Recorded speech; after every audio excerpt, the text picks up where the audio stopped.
Book 5 Diomedes Fights the Gods. Then Pallas Athena granted he had a son, Diomedes' strength and daring, so the fighter would shine forth and tower over the Argives and win himself great glory. She set the man ablaze, his shield and helmet flaming with tireless fire, like the star that flames at harvest, bathed in the ocean, rising up to outshine all other stars. Such fire Athena blazed from Tydeus' head and shoulders, drove him into the center where the masses struggled on. There was a Trojan Dares, a decent, wealthy man, the god had faced his priests, who had bred two sons, Phagus and Aeneas, trained for every fray. Breaking ranks, they rushed ahead in their chariot, charging Diomedes, already dismounted, rearing up on foot. They went for each other fast, close range. Phagus hurled first his spear's shadow flew, and over Tydeus' left shoulder the tip passed and never touched his body. Tydeus hurled next, the bronze launched from his hand, and not for nothing hitting Phagus' chest between the nipples, it pitched him out behind his team. Idias left abandoned the handsome car, but did not dare to stand and defend his dead brother, and not even so would he have fled his black death. But the god of fire swept him off and saved him, shrouding the man a knight, so the old priest would not be wholly crushed with one son left.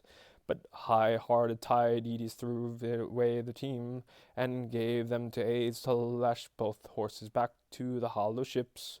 And now, despite their courage, the Trojan fighter, seeing the two sons of Dares, one on the run, one dead beside his chariot, and all the hearts were stunned. But Athena, eyes bright, taking Ares in hand, called the violent god away with Ares, destroyer of men, reeking in blood, stormer of ramparts. Why not let these mortal fight it out for themselves? But Zeus give glory to either side. He chooses we'll steer clear and escape the father's rage. And so, luring the headlong Ares off the lines, Athena set him down on Scamander's soft sandy banks, while Argives bent the Trojans back. Each captain killed his man. First Agamemnon, lord of men, spilled the giant Odius, chief of the Halizonians, off his car, the first to fall. As he veered away, the spearhead punched his back between the shoulders, gouging his flesh and jutting out through the ribs. He fell with a crash. His armor rang against him. Idaemus cast down, Phaestus, Maon, and Boris' son, who shipped to Troy from the good, rich earth of Tarn. As he tried to mount behind his team, the famous spearhead stabbed a heavy javelin deep in his right shoulder. He dropped from the war car, gripped by hateful dark. Then, as Eunymus' henchmen tripped the corpse, Menelaus took Scermius down with the sharp spear. Strophius' son, a cracked marksman skilled at the hunt. Artemis taught the man herself to track and kill wild beasts, whatever breeds, in the mountain woods. But the huntress showering arrows could not save him now, nor the archer's long shots, his forte in days gone by.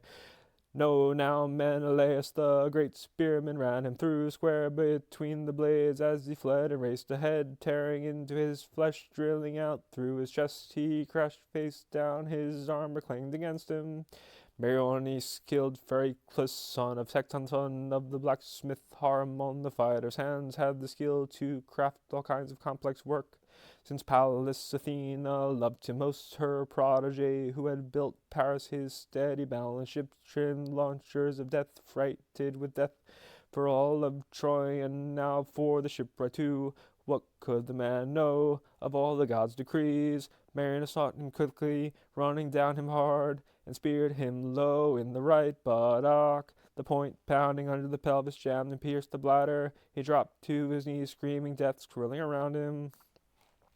Meges killed Pedus and torn his son, a bastard boy, but lovely Theano nursed him with close loving care, like her own children, just to please her husband.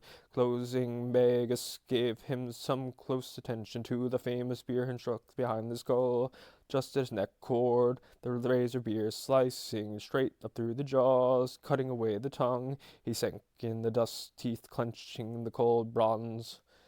Human son, Euplessis, cut down brave hips and all, son of lovely dialed upon man the Trojans made, Scamander's priest and worshipped like a god. But Eumen's royal son laid low his son Eurypylus, chasing hips and all, fleeing on before him, flailed with the sword, slashed the Trojan shoulder, and lopped away the massive bulk of hips and o'er his arm. The bloody arm dropped to the earth, and red death came plunging down his eyes, and the strong force of fate.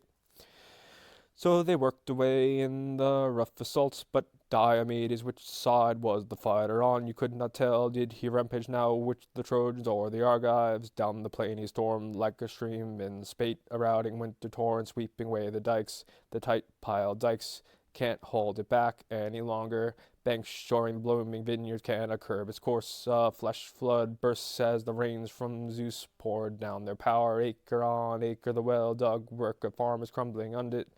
So under Thetis forced the Trojan columns panic now, no standing their grounds, massed, packed as they were. But the shining archer Pandarus marked him storming down the plain, smashing the Trojan lines before him. Quickly trained his reflex bow on Diomedes, charging straight ahead. He shot. He struck him full in the right shoulder. On the breast his hollow, the ripping points tore deep, shearing its way through. Armor splattered with blood as Pandarus triumphed, shouting over Thetis, light wildly move up, attack my high-hearted Trojans, lash your stallions, look the Aegeans champions badly wounded. I shot him down, I swear he won't last long. If the archer really sped me here from Lycia, bragging so, but the whizzing arrow had not brought him down. Diomedes just drew back beside his car and team, and stood there calling Sthenelus, Capula's son, quick Sthenelus, down from my car, my friend, pull this ratchet arrow from my shoulder. Sthenelus sprang from the car, hit the ground, and standing beside him pulled the tearing arrow clean on through the wound, and blood came shooting out like a red lance through the supple mesh shirt. And Diomedes, lord of the war cry, prayed aloud, hear me, daughter of Zeus, whose shield is thunder, tireless one Athena. If you ever stood by father with all your love amidst the blaze of battle, stand by me. Do me a favor now, Athena, bring that man into range and let me spear him. He's wounded me off guard, and now he triumphs. He boasts I won't look long on the light of day. So Tydides prayed, and Athena heard his prayer, put spring in his limbs, his feet, his fighting hands, and close beside him winged him on with the flight of orders. Now take heart, Diomedes, fight it out with the Trojans. Deep in your chest I've put all your father's strength. He never quaked at Tydeus, that great horseman. What force the famous shieldsman uses to wield. Look, I've lifted the mist from your eyes that's blurred them up to now, so you can tell a god from man on sight. So if now a god comes up to test your mettle, you must not fight the immortal powers head on, all but one of the deathless gods, that is. If Aphrodite, daughter of Zeus, slips into battle, she's the one to stab with your sharp bronze spear. Her eyes bright Athena soared away, and Tydeus' son went charging back to the front line of champions. Now long ablaze as he was fighting, the Trojans tripled the fury, seized him claw mad as a lion. Some shepherd tending woolly flocks in the field has just grazed a lion leaping in the fold, but he hasn't killed him, only spurred his strength. And helpless to beat him off, the man scurries for shelter, leaving his flocks panic lost as the ramping beast mauls them thick and fast, piling corpse on corpse, and in one furious bound clears the fence yard. So raging Diomedes mauled the Trojans. There he killed Disjonus, then Hyperion, the front-line captain. One he stabbed with the bronze lance above the nipple, the other his heavy sword hacked at the collarbone, right on the shoulder, cleaving the whole shoulder clear of neck and back. He left them there dead as he made a rush at Abas and Polyidus, sons of Eurydamas, an aged reader of dreams. But the old prophet read no dreams for them.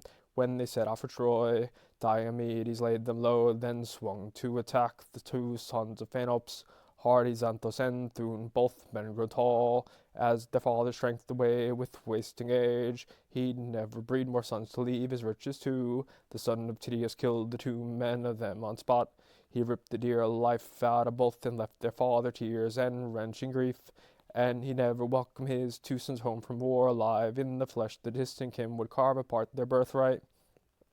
Next Diomedes killed two sons of Dard and Priam, careening on in the silver car, Echemon and Chromius, as a lion charges cattle, calves, and heifers, browsing the deep glaives and snapped their necks. So Tydides pitched them both from the chariot, gave them mauling, gave them little choice, quickly stripped their gear and passed their team to his men to lash back to the ships, smashing the lines of fighters now. But Aeneas marked it all, and oblivious to the rain of spears he waded in, hunting for Pandarus, hoping to find the archer. Find him he did, Lycaon skilled, fearless son, and went upright and challenged him to his face. Pandarus, where's your bow, your ringed arrows, your archer's glory? No Trojan, your rival here, no Lycian can claim to be your better, no. So up with you now, lift your hands to Zeus. You whip an arrow against that man, whoever he is, who routs us, wreaking havoc against us, cutting the legs from under the squads of good, brave men, unless it's a god who smolders at our troops, enraged at our right we felled, when a god's enraged with thunder at our heads. And Lycion, the shining sun, took up the challenge. Aeneas, counsellor of the Trojans, armed in bronze. He looks like Tydeus' son to me in every way. I know his shield, the hollow eyes of his visor, his team. I watched them closely, and still I could never swear he's not a god. But if he's the man I think he is, Tydeus' Gralian son, he rages so with the god beside him, not alone, no, a god with his shoulders shrouded round in cloud, who deflects my shaft to a less mortal spot. I had already whipped an arrow into him, caught him square in the right shoulder too, just where the breastplate leaves the armpit bare, and I thought I'd sent him down to the house of death, but I've still not laid him low.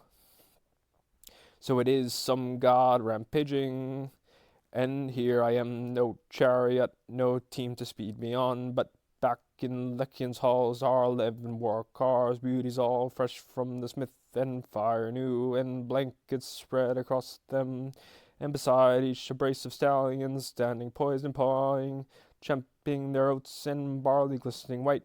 Over and over, father, the old spearman Lycian urged me, setting out from his well-built halls. Take those teams and cars, he told me, mount up, lead the Trojans into the jockeying shall to battle.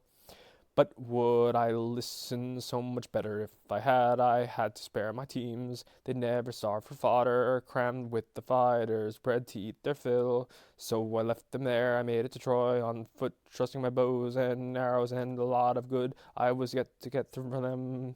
Already I've let fly at two of their best men, Diomedes and Menelaus. I've hit them both, and the blood gushed forth direct hits, but I only roused their fury.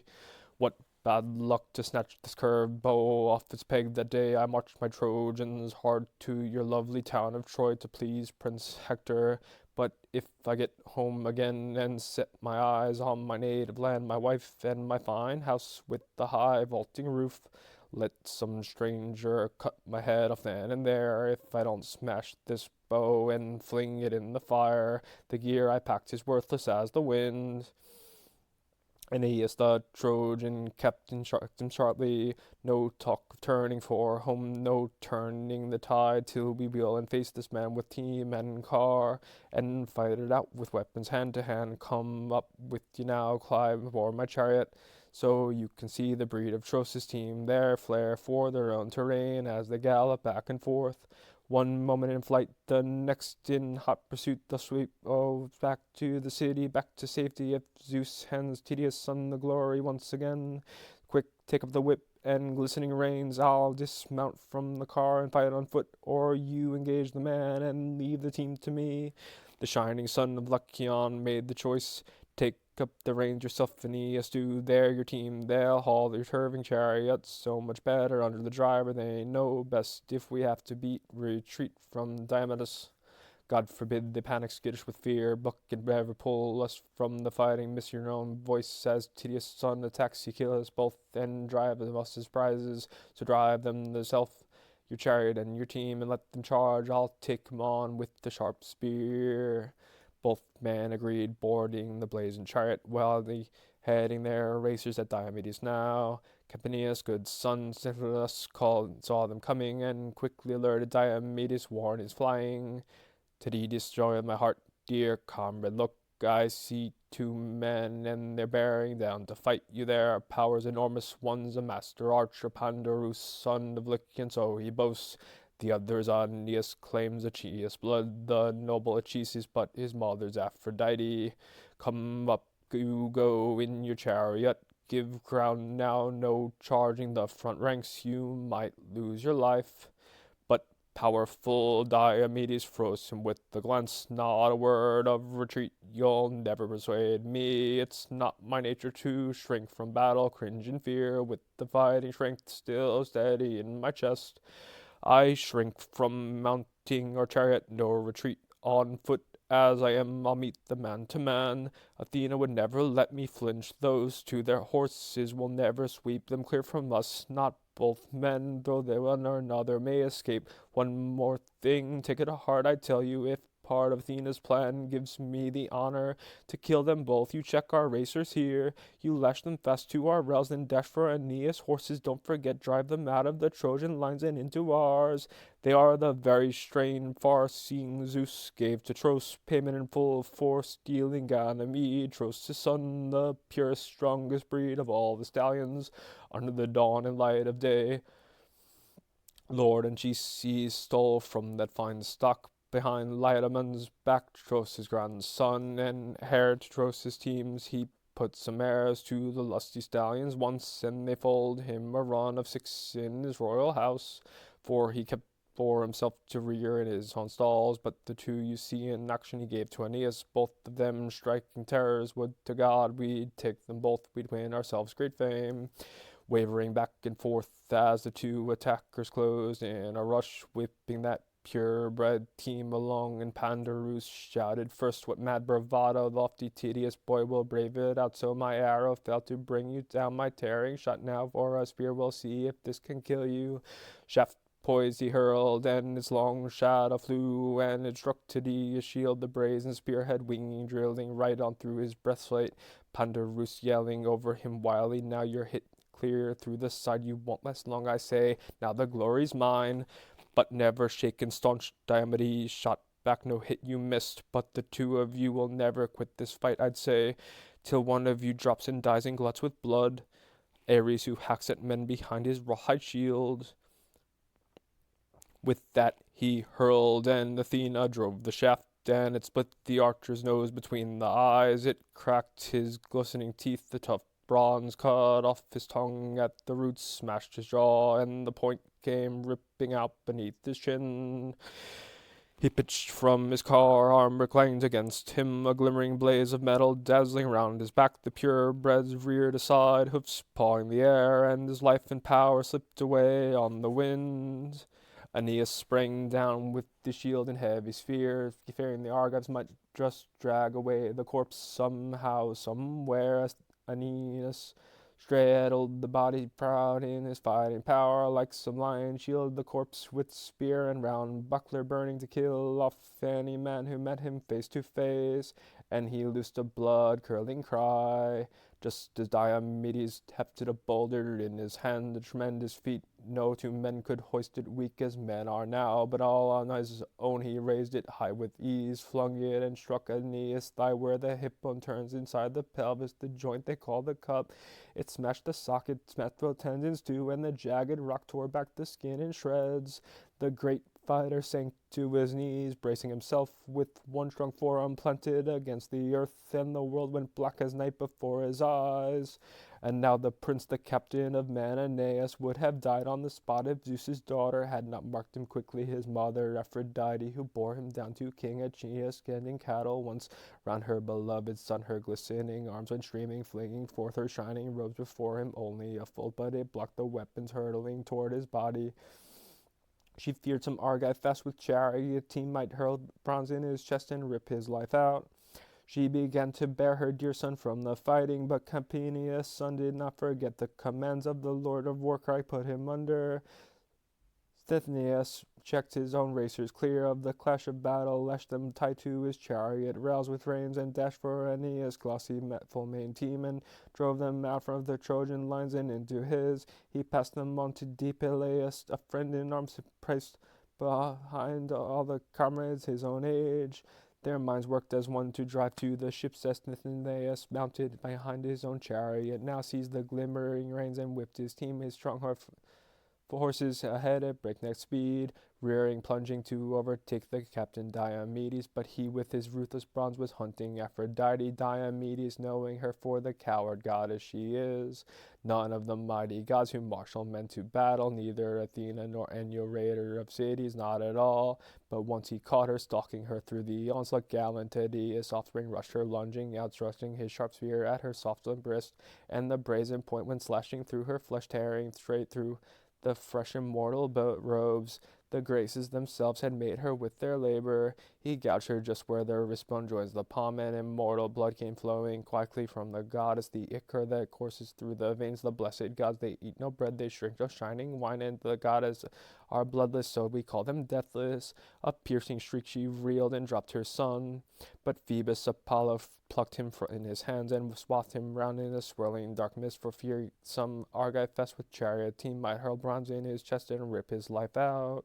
But Diomedes shouted after shattering war cries, "Daughter of Zeus, give up the warrior lust for carnage. So it's not enough that you lure defenseless women to their ruin. Haunting the fighting are you now? I think you'll cringe at the hint of war if you get the wind of battle far away." So he mocked, and the goddess fled the front beside herself with pain. But Iris, quick as the wind, took up her hand and led her from the fighting. Racked with agony, her glowing fresh but dark. And off to the left of battle she discovered Ares, violent Ares, sitting there at ease, his long spear braced on a cloud bank flanked by racing stallions. Aphrodite fell to her knees, over and over begged her dear brother to lend his golden bridal team. "Oh, dear brother, help me, give me your horses so I can reach Olympus, the gods' deep stronghold. I'm wounded, the pain's too much, a mortal speared me. That daredevil Diomedes, he'd fight the father Zeus." Her brothers Ares gave her the golden bridal team.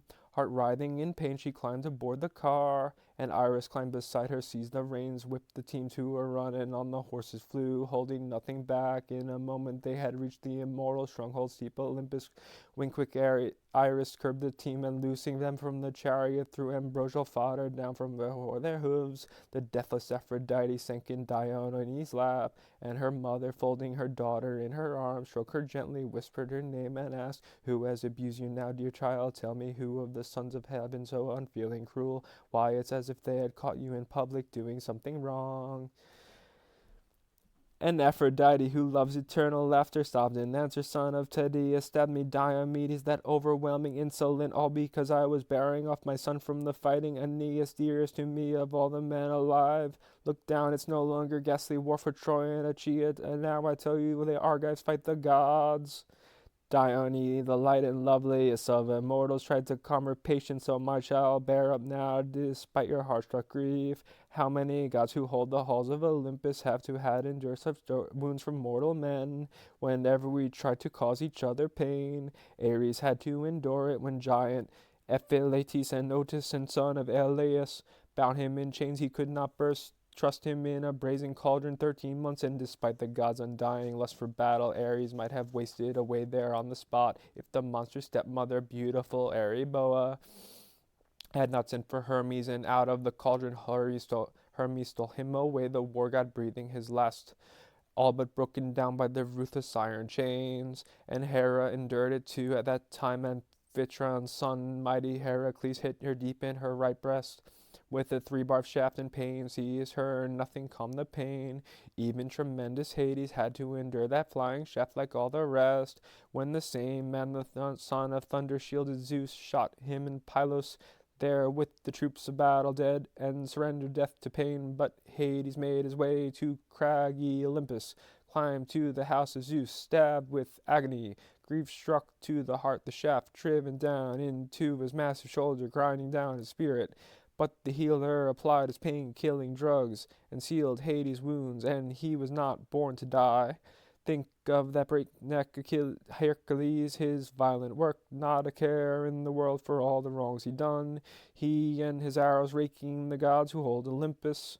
But the man who attacked you, the great goddess fire-eyed Athena, sent him on. That fool doesn't the son of Tydeus know down deep The man who fights the gods does not live long, nor do his children ride his knees with cries of father, home at last from the wars and heat of battle. So now let Diomedes, powerful as he is, be on his guard, for fear a better soldier than you engage him, for fear his wife Agilia, Adresus' daughter, for all her self-control, will wail through the nights and wake her beloved servants out of sleep. The gallant wife in tears, longing for him, her wedded husband, the best of Achaeans, Diomedes, breaker of horses, soothing words, and with both her hands Dione gently grasped the ichor from Aphrodite's arm, and her wrist healed at once, her stark pain ebbed away. But Hera and great Athena were looking on, and with mocking words began to provoke the father. Athena leading off with taunts, her eyes bright. Father Zeus, I wonder if you would fume at me if I ventured a bold guess. Our goddess of love, I'd swear she'd just been rousing another Argive, another beauty to pant and lust for Trojans, those men the goddess loves to such despair. Stroking one of the Argives' women rippling grounds, she's pricked her limp wrist on a golden pinpoint. So she mocked, and the father of gods immortal smiled broadly, calling the golden Aphrodite over. Fighting is not for you, my child, the works of war. See to the works of marriage, the slow fires of longing. Athena and blazing Ares will deal with all the bloodshed. And now, as the high gods bantered back and forth, Diomedes, loosing his war cry, charged Aeneas. Though he saw he was Lord Apollo himself, guarding, spreading his arms above the fighter, but even before the mighty god he would not flinch. Tydides reared and hurled himself again and again, trying to kill Aeneas, strip his famous armor. 3 times he charged, frenzied to bring him down. 3 times Apollo battered his gleaming shield back. Then Tydides forth assault like something superhuman. The archer who strikes from worlds away shrieked out a voice of terror. Think, Diomedes, drink back now. Enough of this madness, striving with the gods. We are not of the same breed. We never will be the deathless gods and men who walk the earth. Menacing so that Tydeus' son pulled back just a little edge and clear of the distant dead the archer's rage. And Apollo swept Aeneas up from the onslaught and set him down on the sacred heights of Pergamus, the crest where the god's own temple had been built. There, in the depths of the dark forbidden chamber, late when Artemis, who showers flights of arrows, healed the man and brought him back to glory. But the lord of the silver bow devised a phantom, like Aeneas to the life, wearing his very armor. And round that phantom Trojans and brave Achaeans went at each other, hacking the ox hides round their chests, the bucklers full in round skin shields, tassels flying. But Phoebus Apollo called to blazing Ares, Ares, Ares, destroyer of men, reeking blood, destroyer of ramparts, can't you go and drag that man from the fighting? That daredevil Diomedes, he'd fight Father Zeus, he's just assaulted love, he stabbed her wrists like something superhuman, he even charged at me. With that Apollo settled on to Pergamus heights, while murderous Ares, wading into the fighting, spurred the Trojan columns on to mass attack. Shaped like the runner Acamas, prince of Thrace, Ares challenged the sons of Priam with the vengeance. You royal sons of Priam, monarch dear to gods, how long will you let the Achaeans massacre your army, until they're battling round your well-built gates? A man is down, we prize on par with noble Hector. Aeneas, proud and Aeneas' son, up with you now, rescue him, frush the crush of battle, save our comrade. As Ares whipped the fighting spirit in each man, Sarpedon taunted Hector. Hector, where has it gone, that high courage you always carried in your heart? No doubt you bragged that you could hold your city without an army and Trojan allies, all on your own, just with your sisters, husbands, and your brothers. But where are they now? Oh, I look, I can't find one. They cringe and cower like hounds circling a lion.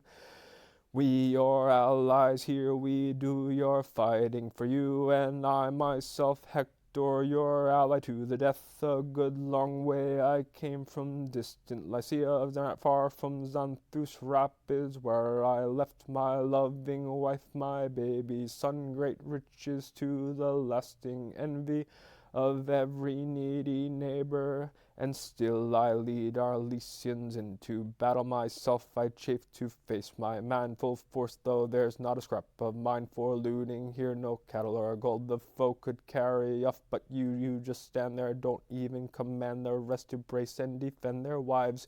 Beware the toils of war, the mesh of the huge dragnet sweeping up the world before you're trapped. Your enemies prey and plunder, soon they'll raise your sturdy citadel to the roots.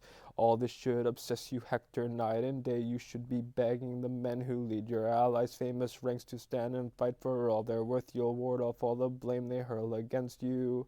And Sarpedon's cards cut Hector to the core. Down he leapt from his chariot, fully armed, hit the ground, and brandishing two sharp spears, striding down his lines, raging flank to flank, driving his fighters into battle, rousing grisly war, and round the Trojans' world, bracing to meet the Argives face to face. But the Argives' close ranks did cave in. Remember the wind that scatters the dry chaff, sweeping it over the sacred threshing floor. The men winnowing hard and blonde amateur, culling grain from dry husk in the rough and gusting wind. And under it all the heaps of chaff are piling white, so white the Achaeans turn beneath the dust storm, now belting across their faces, kicked up by horses' hooves to the clear brown sky. The battle joined again. Charioteers swung chariots round, thrust the powerful fist of fury straight ahead, and murderous Ares, keen to help the Trojans, shrouded the carnage over in dense dark night, lunging at all points, carrying out the commands of Phoebus Apollo, lord of the golden sword, who ordered Ares to whip the Trojans' war lust. Once he spotted Athena veering off the line's great palace, who'd rushed back to the Argives. Out of his rich guarded chamber the god himself launched Aeneas, now driving courage into his heart, and the captain took his place amidst his men. And now they thrilled to see him still alive, safe unharmed, and marching back to their lines, his soul ablaze for war, but his men asked for him nothing.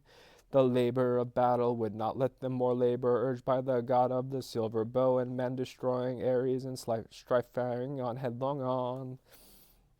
The Achaeans, the two Aeantes, Tydides, and Odysseus, spurred them on to attack. The troops themselves had no fear, no dread of the Trojans' power and breakneck charges. No, they stood their ground like heavy thunder, heads stacked up on the towering mountain tops by Cronos' sun, stock still in a windless calm, when the raging north wind and his gusting, ripping friends that had screamed down to rout the dark clouds had fallen dead asleep. So staunch they stood, the Trojan onslaught never shrinking. Once as Atrides ranged the ranks, shouting out commands, now be men, my friends, courage, come take heart. Dread what commanders say of you here in bloody combat, when men dread that more than men that come out through alive. When soldiers break and run, goodbye glory, goodbye all defenses. A flash, a sudden hurl, and Atrides speared a champion out in front. It was Prince Aeneas, comrade in arms, Deacon, Pagus' son, the Trojan prize like Priam's son, quick as he always was to join the forward ranks. Now his shield took powerful Agamemnon's spear, but failed to deflect it. Straight through it smashed, bronze splitting his belt and plunging down his guts. He felt thundering armor ringing against him. There Aeneas replied in kind and killed two Argive captains, Diocles, two sons Oresichos, flanking Trethon. Their father lived in the fortress town of Phara, a man of worth, born of the Alpheus river, running wide through the Pylian hills, the stream that sired Ortholicus to rule over many men. Ortholicus sired Diocles, that proud heart, and Diocles bred Orsilicus, twinned with Tethon, drilled for any fight. And reaching their prime they joined the Argives, sailing the black ships, outward bound for the stallion land of Troy, all for the sons of Atreus, to fight to the end and win their honor back. So death put an end to both, wrapped them both in night, fresh as two young lions off through the mountain ranges, twins reared by a lioness deep in the dark glades that ravaged shepherd steadings, mauling the cattle and fat sheep till it's their turn to die, hacked down by the cleaving blonde's rays in the shepherd's hands. So here the twins were laid low at Aeneas' hands. Down they crashed like lofty pine trees axed. Both down, but Menelaus pitted them both, yes, and out for blood he burst through the front, helmed in fiery bronze, shaking his fear, and Ares' fury drove him. Ares, hoping to see him crushed at Aeneas' hands. Antilochus marked him now, great Nestor's son, went raging across the front, himself terrified for the Lord of armies. What if he were killed? Their hard campaigning might just come to grief. As Aeneas and Menelaus came within arm's reach, waving whetted spears in each other's faces, nerve to fight it out, Antilochus rushed in, tensing shoulder to shoulder by his captain now, and Aeneas shrank from battle fast as he was in arms, when he saw the pair of fighters side by side, standing their ground against him. Once they dragged the bodies back to their lines, they dropped the luckless twins in companions' open arms, and round they swung again to fight the first ranks.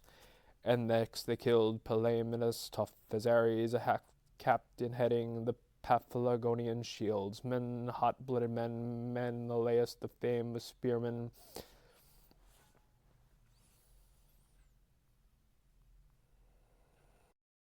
stabbed him right where he stood, the spear point pounding his collarbone to splinters. Antilochus killed his charioteer, and steady henchman married on Antimeneus, strapping son, just as wheeling his racers round, as Antilochus winged a rock and smashed his elbow out of his grip. The reins, white with ivory, flew and slipped to the ground, entangled in the dust.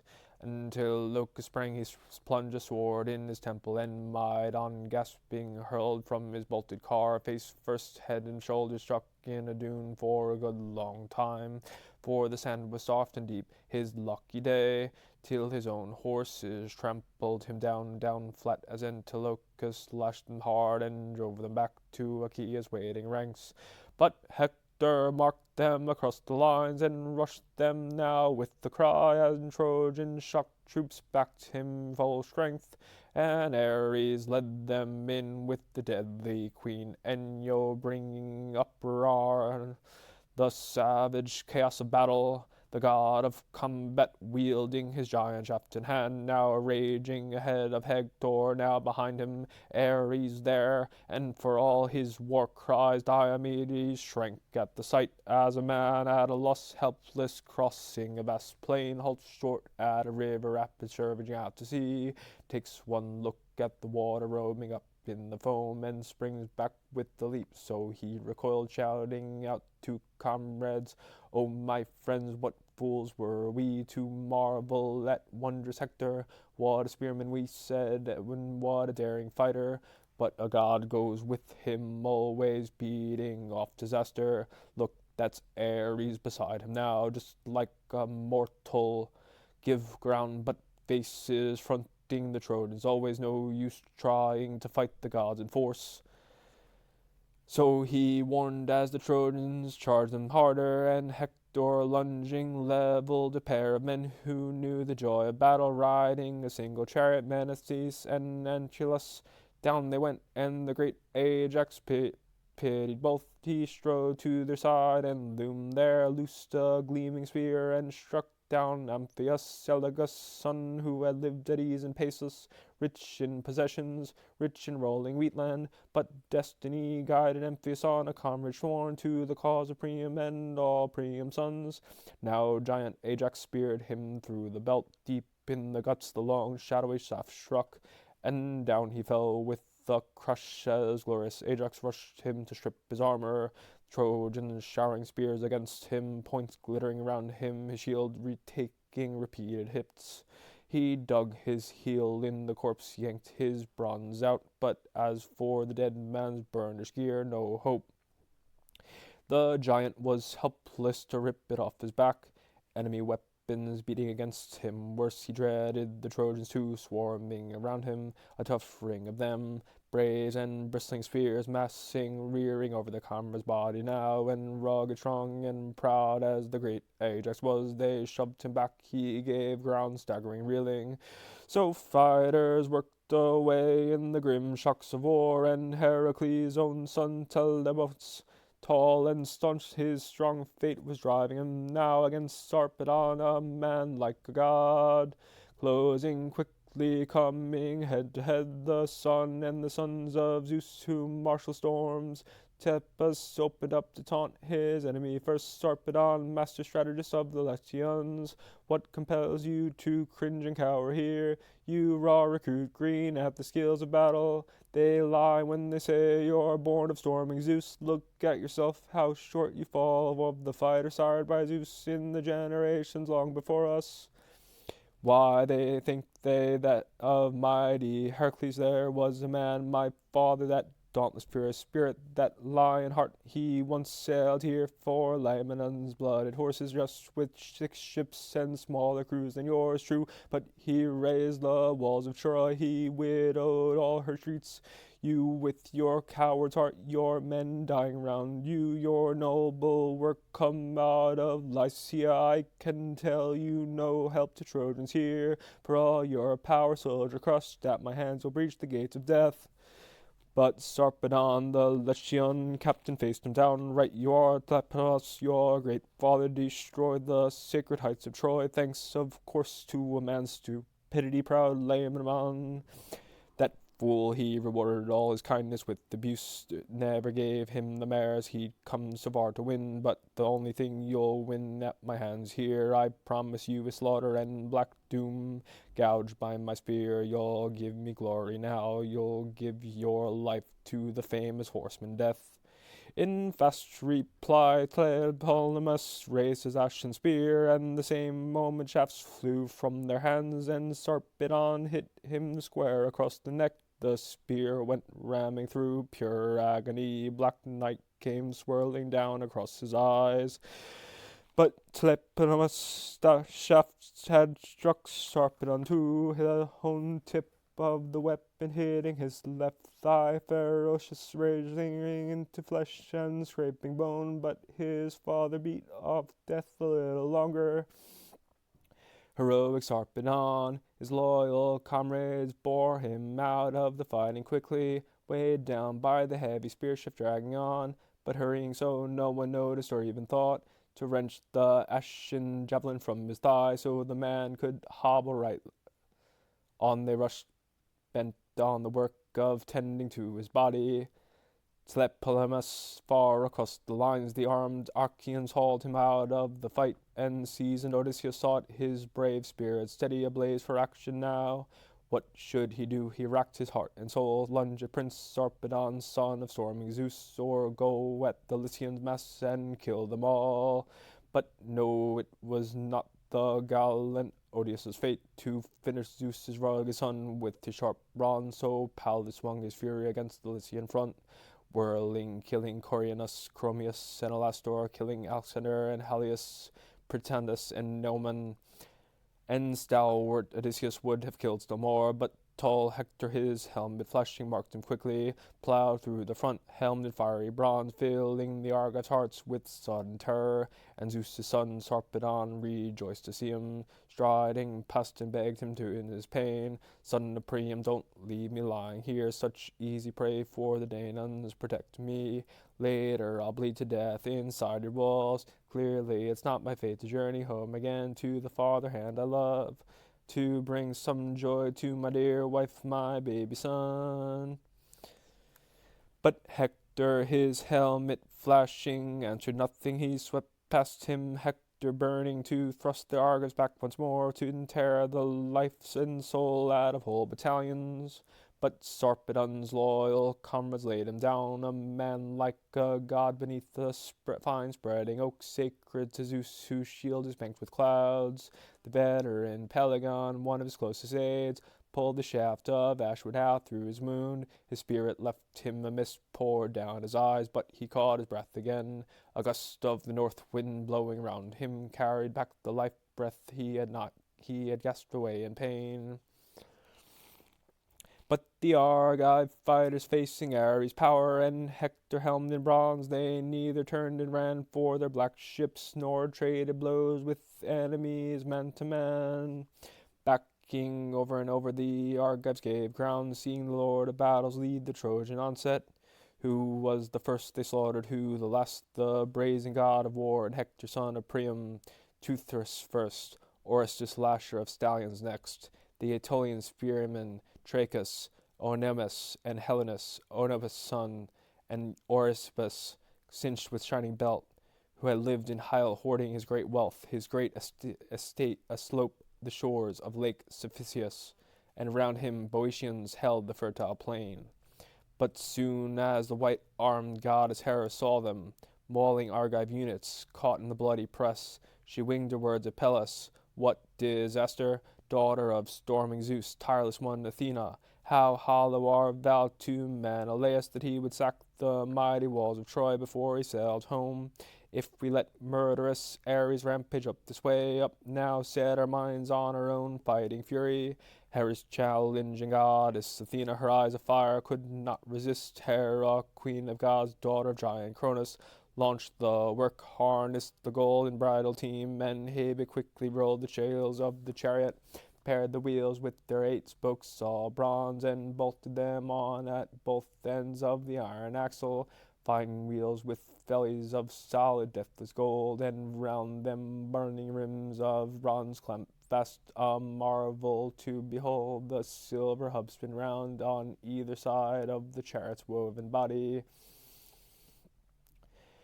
Gold and silver lashings strap it tight, double rail sweeping along its steep full curves, and the yoke pole jutting forward, gleaming silver. There at the tip she bound the gorgeous golden yoke. She fastened the gorgeous golden breast straps next, and under the yoke Queen Hera led the horses racers blazing for war and the piercing shrieks of battle. Then Athena, child of Zeus, whose shield is thunder, letting fall her supple robe at the father's threshold, rich brocade stitched with her own hands, labored on the battle shirt of the Lord of Lightning, buckled her breastplate geared for wrenching war, and over her shoulders slung her shield, all tassels flaring terror, panic mountain high in a crown around it, hate and defense across it, assault to freeze the blood, and fight in their midst of the Gorgon's monstrous head, the ripping dragon horror, a sign of storming Zeus. Then over her bows Athena placed her golden helmet, fronted with 4 knobs and forked with twin horns, engraved with the fighting men of 100 towns. Then onto the flaming chariot Pallas set her feet, and seized her spear, weighted heavy the massive shaft she wields to break the battle lines of heroes, the mighty father's daughter storms against. A crack of the whip the goddess Hera lashed the team, and all on their own force the gates of heaven thundered open, kept by the season's guards of the vaulting sky, and Olympus tides him powered to spread the massing clouds, or close them round once more. Now straight through the great gates she drove the team, whipping them on full tilt until they came to Zeus, the son of Cronus, sitting far from the other gods, throned on the topmost crag of rugged rigid Olympus. And halting her horses near the white-armed Hera, called out at once to the powerful son of Cronus, pressing home her questions. Father Zeus, look, aren't you incensed at Ares and all his brutal work, killing so many brave Achaeans for no good reason, not a shred of decency, just to wound my heart? While they there sit at the royal ease exalting the goddess of love and Apollo, lord of the silver bow, they loose this maniac Ares, he has no sense of justice. Father Zeus, I wonder if you would fume at me if I hurled a stunning blow at the god of war and drove him from the fighting. Zeus the Father, who marshals ranks of storm clouds, gave commands, leap to it, then launched Athena against him, the queen of plunder. She's the one his match, a marvel at bringing Ares down in pain. So he urged, and the white-armed goddess Hera obeyed at once, and again she lashed her team, and again the stallions flew, holding nothing back, careering between the earth and sky, starry skies as far as a man's glance can pierce the horizon's misting haze, a scout on a watchtower who scans the wine-dark sea, though far do the soaring, thundering horses of the gods leap at a single stride. And once they reached the plains of Troy, where the 2 rivers flow, where Simois and Scamander rush together, the white-armed goddess Hera reined her team, loosing them from the chariot yoke, and round them poured a dense shrouding mist, and before their hooves the seamost sprang ambrosial grass for them to graze. The 2 immortals stepped briskly as wild doves, quivering keen to defend the fighting men of Argos.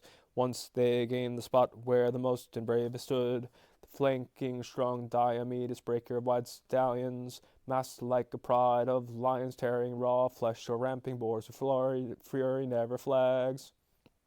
The white-armed goddess Hera rose and shouted loud as the brazen voice of great Lunged Centaur, who cries out with the blast of 50 other men. Shame, disgrace, you Argives, you degraded, splendid in battle dress, pure sham. As long as brilliant Achilles stalked the front, no Trojan would ever venture beyond the darting gates. They were so afraid of the man's tremendous spear. Now they're fighting far away from the city, right by your hollow ships. So Hera trumpeted, lashing the nerve and fighting fury in each man, as Athena her eyes blazing made for Diomedes. Hard by his team and car she found the king, cooling the wound that ponderous arrow dealt him.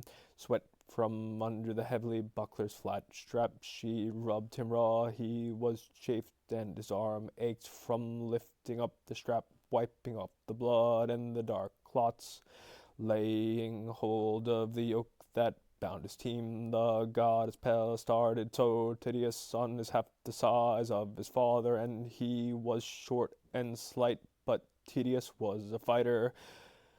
Even then, when I forbade him to go to war or make a show of himself in others' eyes, that time alone, apart from his men, he marched the message into Thebes, filled with hordes of Thebans. I told him to banquet in their halls and eat in peace, but he always had that power, that courage from the first, and so he challenged the brave young blades of Thebes to tests of strength and beat them all with ease. I urged him on with so much winning force.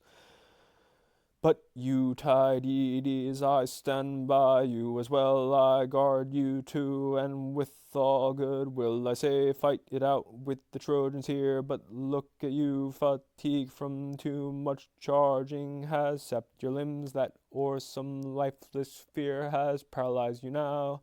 So you're no offspring of Tydeus, the gallant battle-hardened Oeneus' son. And powerful Diomedes bowed to her at once. Well, I know you, goddess, daughter of storming Zeus, and so I will tell you all gladly. I'll hide nothing. It's not some lifeless fear that paralyzes me now, no flinching from combat either. It's your own command still ringing in my ears, forbidding me to fight the immortals head on, all but one of the blessed gods, that is, if Aphrodite, daughter of Zeus, slips into battle, she's the one to stab with my sharp bronze spear. So now you see I have given ground myself, and told my comrades to mass round me here. Too well I know that Ares leads the charge.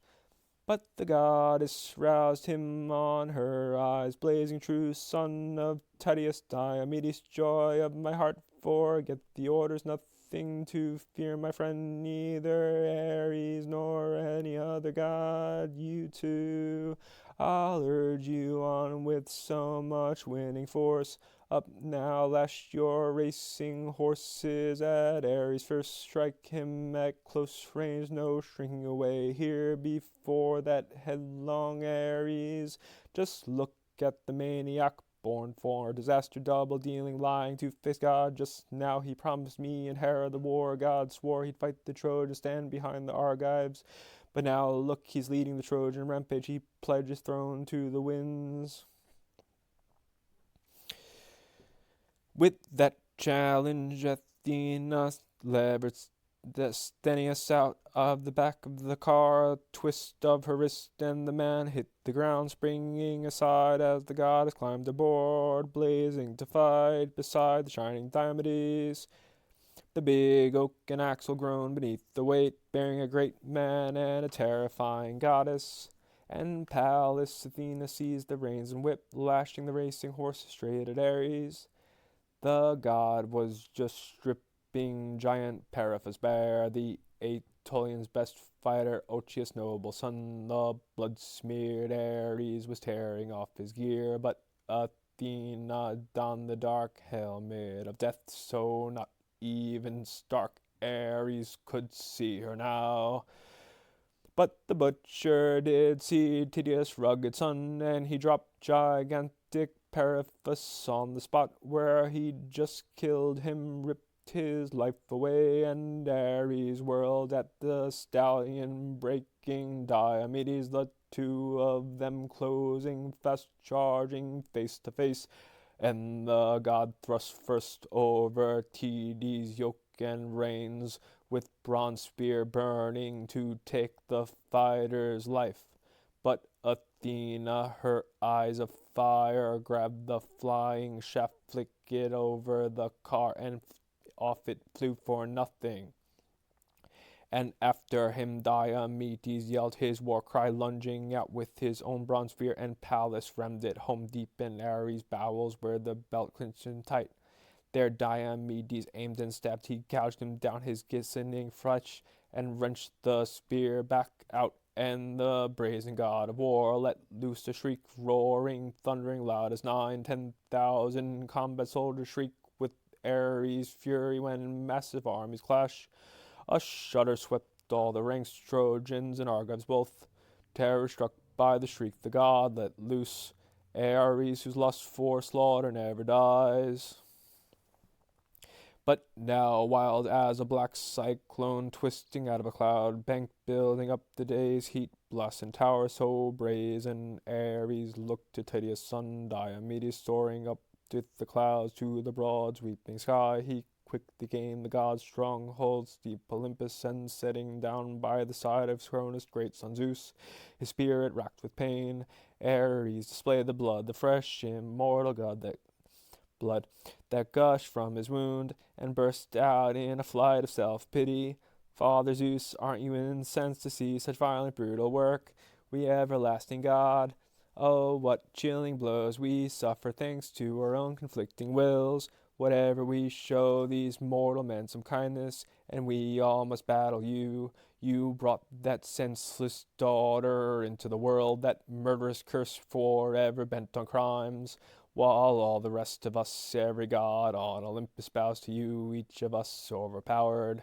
But that girl, you never block her way with the word or action, never you spur her on, since you gave her birth from your own head, that child of devastation. Just look at this reckless Diomedes. Now Athena spurred him on to rave against the gods. First he lunges at Aphrodite, stabs her hand at the wrist, then charges me, even me, like something superhuman. But I'm so fast on my feet, I save my life, else for a good long while I'd have felt the pain, writhing among the corpses there, or soldiered on, weak as a breathless ghost, beaten down by bronze.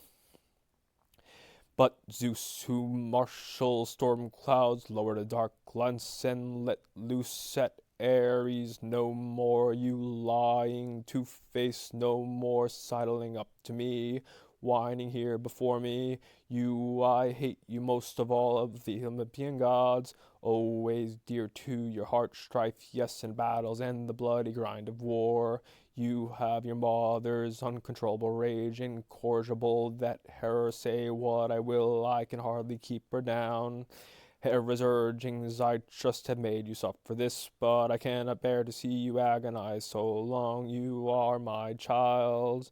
To me your mother bore you. If you had sprung from another god, believe me, and grown into such a blinding devastation long ago, you'd have dropped below the Titans deep in the dark pit. So great Zeus declared, and ordered the healing god to treat the god of war. And covering over his wound with pain-killing drugs, the healer cured him. The god was never born to die. Quickly as fig juice pressed into bubbly, creamy milk, curls it firm for the man who churns it round. So quickly he healed the violent, rushing Ares, and Hebe washed him clean, dressed him in robes to warm his heart, and flanking the son of Cronus down he sat, Ares exulting in the glory of all. And now the two returned to the halls of mighty Zeus. Hera of Argos, Boeotian Athena, guard of armies, both had stopped the murderous Ares, cutting men to pieces.